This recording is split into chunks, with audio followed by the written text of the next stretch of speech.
And now let's check in with Rick Ritter live in Harlan Park, where a specific part of the crime scene is still being held by investigators. Rick.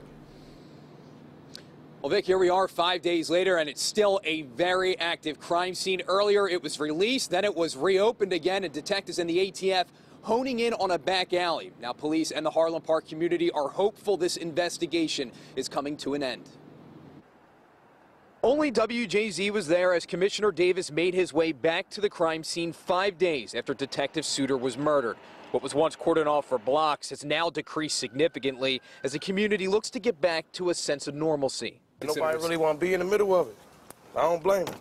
I don't want to be in it either. For those who live in the thick of the crime scene, it's been anything but ordinary. All day, all night. Dealing with police activity around the clock for nearly a week. Keep hearing that you better can go to sleep. Keep hearing helicopters and stuff like that.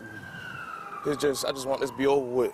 Some having to show identification just to make it home. Oh, I showed them my ID, and I was good. But, I mean, they just doing their job, so, hey, I can't get mad at them. The ACLU even criticized the city, releasing a statement saying, in part, residents deserve a clear explanation as to why this unprecedented action has been taken. It's just sickening. This is just sickening.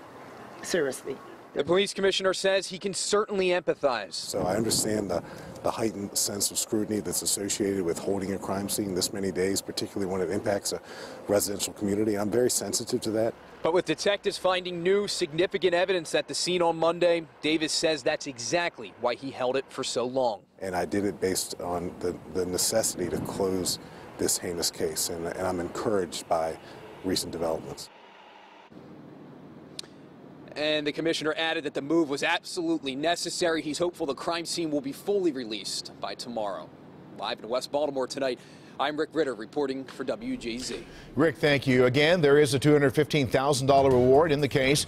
If you have any information, call the FBI at 1-800-CALL-FBI, City Homicide at 410-396-2100 or 1-866-7-LOCKUP.